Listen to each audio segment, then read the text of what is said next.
नमस्कार दोस्तों, जय श्री कृष्णा, राधे राधे। दोस्तों, आज हम आपको गाज माता की कहानी सुनाने जा रहे हैं।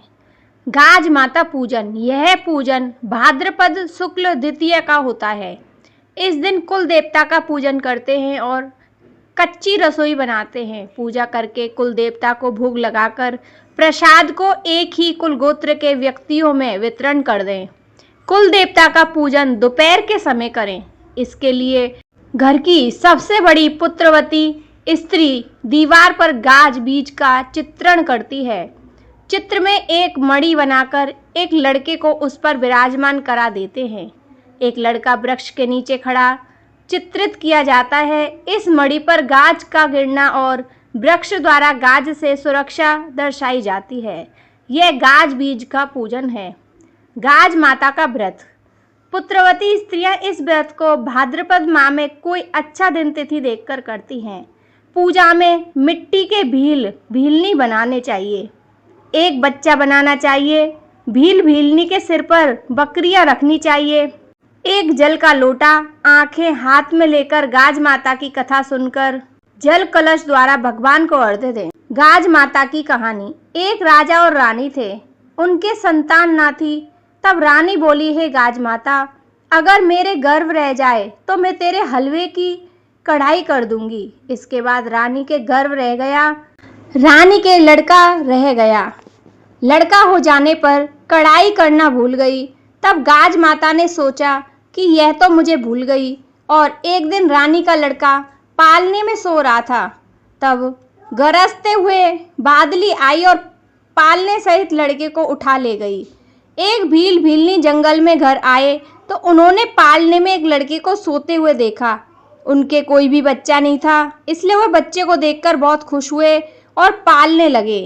एक धोबी था जो राजा के कपड़े भी धोता था और भील के भी। जब वह राजा के घर आया तो देखा कि वहां पर शोर हो रहा था। राजा बोला कि भील को बुलाकर लाओ। तब भील आया। तब राजा ने पूछा कि तेरे घर लड़का कहाँ से आया? तो भील बोला, मैं गाज माता का व्रत करता था तो मुझे गाज माता ने बेटा दिया है। तो राजा रानी को याद आया कि हमने माता की हलवे की 2 कढ़ाई बोली थी जो नहीं करी, इसलिए हमारा बेटा चला गया। तब रानी बोली, हे गाज माता, मेरा बेटा ला दो। मैंने जितनी बोली थी उससे दुगनी कढ़ाई करूँगी। और गाज माता का खूब धूमधाम से उत्सव मनाया। तब गाज माता ने उसका लड़का वापस ला दिया। भीलनी के यहाँ भी बहुत धन दौलत और लड़का हो गया।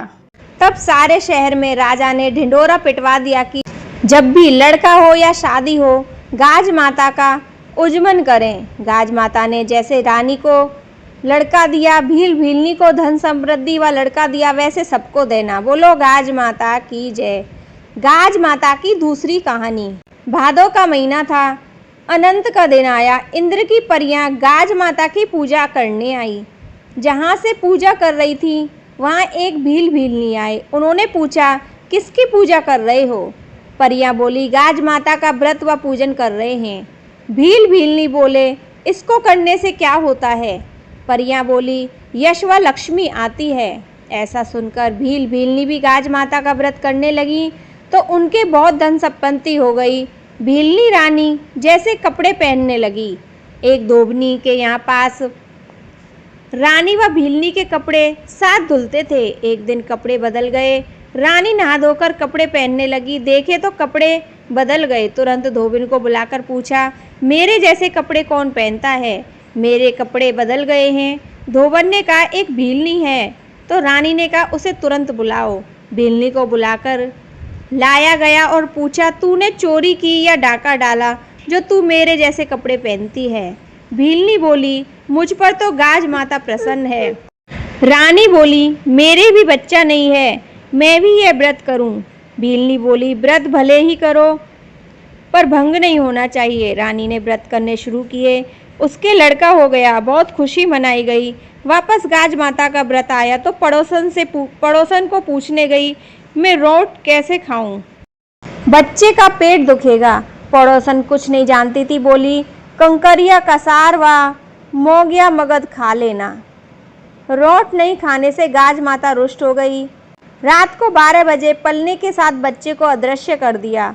दिन उगते ही बच्चा व पालना दोनों ही खोज शुरू हो गई, पर बच्चा कहीं नहीं मिला। रानी बोली, भीलनी ही बताएगी, उसे बुलाओ। सारी बात भीलनी को बताई। भीलनी बोली, रानी व्रत भंग हुआ है, अब अगले व्रत का ध्यान रखना। रानी के फिर एक लड़का हुआ। रानी ने भक्ति भाव से गाज माता का व्रत किया। गाज माता प्रसन्न हुई और पहले वाला बच्चा व पालना वापस लाकर रख दिया। बच्चे को पाकर वह खुश हुई। तब से सभी गाज माता का व्रत करने लगी। गाज माता ने पुत्रियों को पुत्र देती है और सबको भरा भुरा रखती है। गाज माता की जय।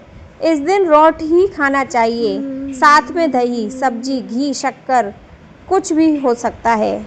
जय श्री कृष्णा। राधे राधे।